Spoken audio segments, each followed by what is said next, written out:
This is going to be kind of short. This news report came across my feed yesterday. It happened about 2 days ago. Apparently, according to CBS News, a private Christian school has closed unexpectedly, forcing the students out. So I'm going to let the story basically tell you what's going on. But what I would like you to consider and put it in the comments, your thoughts. Do the students who have not yet graduated, do they still owe the student loan? Because you know that many of these students took on student loans, especially when you hear about the degree that the one that they feature on got. I guarantee you, okay? I pretty much guarantee you a paycheck. She has student loans, if not sky high student loans.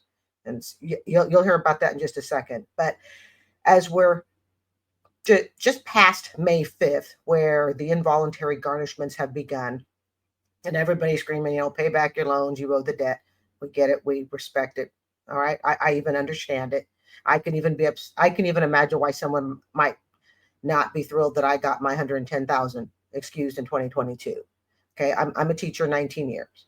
So as you hear this, is there another side? And that's why I want to play the story. Is there another side?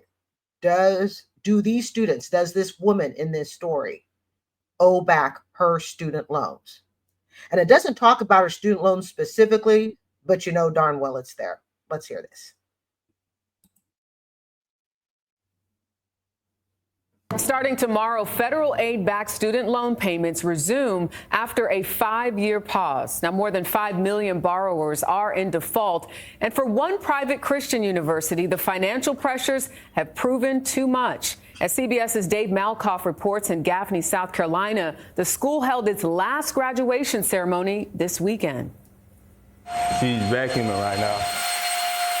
It's move-out day for Cal Berhui and his girlfriend, Kaylee Bates. You still got to clean up before we move out. But who's going to move in? That's what I'm saying. I don't know. It's crazy. Their dorm at Limestone University, this building, that one, 9 on the National Register for Historic Places, are now empty. Yesterday's graduation was the last after 179 years. From COVID to other circumstances, it's just the cost of doing higher ed is more expensive. University spokesperson Charles Wyatt says enrollment is down and fundraising came up almost $4 million short this year. He's one of 300 now former employees. So what in the world happened? We don't know. We were left in the dark. Students and staff found out just 6 days ago. Takia Barnett, a mother of 3, was on track to graduate with her master's in social work in December. It's heartbreaking to know that so many people have sacrificed, their time as well to assist me in getting to where I am. As 1,000 students clean up what's left, some nearby universities are working to transfer credits and offer scholarships. That's a pretty building right there, isn't it? That white building. Barnett does not know where her master's degree will come from, but she knows one thing for sure. She says she's getting it. So somehow, some way, this is just the middle part of your story. Absolutely. This is not a period. It's a comma. The graduation felt mostly joyous. There were some tears, but there was a notable absence. Both the president and the board members were uninvited because so many people were so upset about this stunning closure. Dave Malkoff, CBS News, Gap. Okay. So what I want you to think about is this. As we are, like I said, we're dealing with student loan garnishments, people who can't repay. But there are a couple of things I want you to note. How is it that we can tell students, let's make this clear. We are going to put aside right now the people who just simply don't want to pay. All right, we're going to put aside the people who went to all great universities. They're all there. They're functioning. They're active. The universities are all good to go. State schools, wealthy private schools, all that. We're going to put that crowd aside. I want to look at the students who go to a school like this.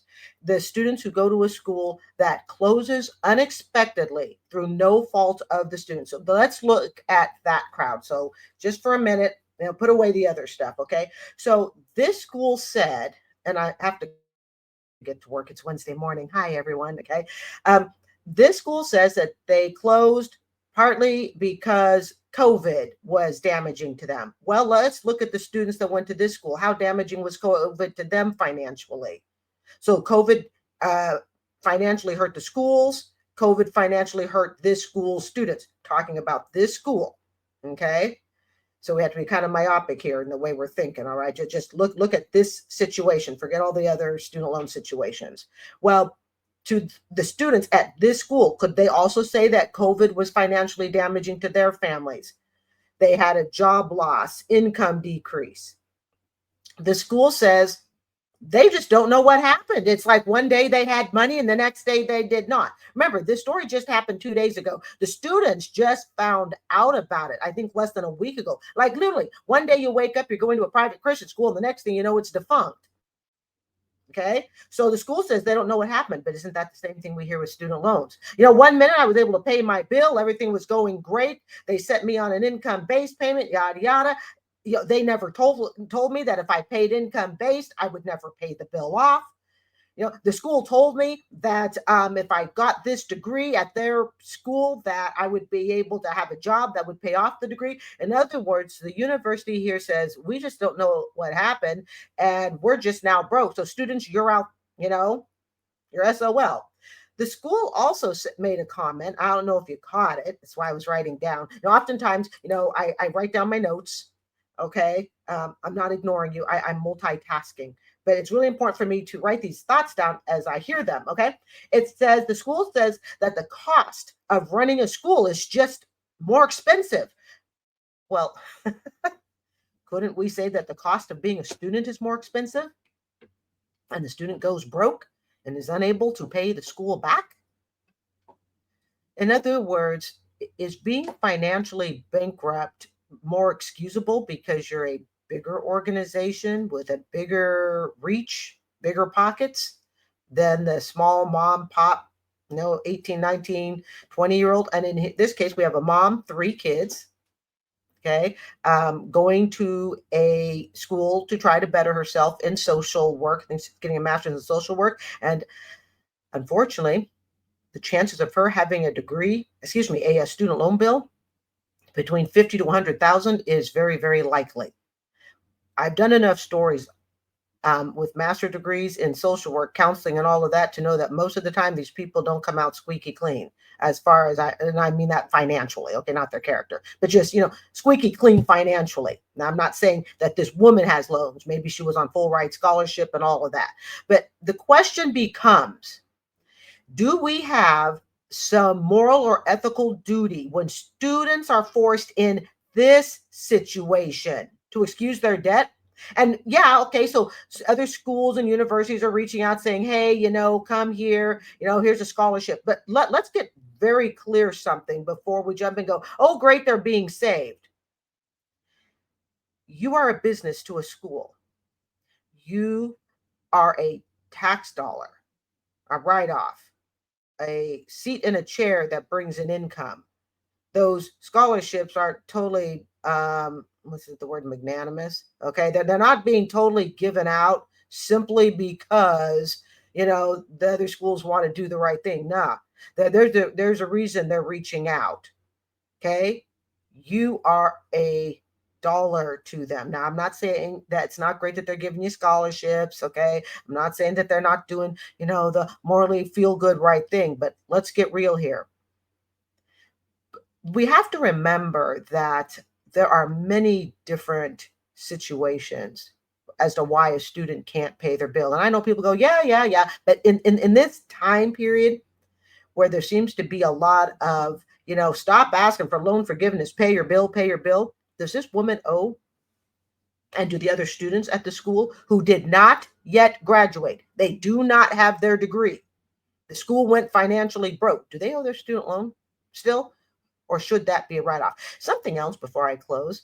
In my case, not that I'm excusing it, but it is something that I realize I've never really shared with you guys, and that is I never asked for student loan forgiveness.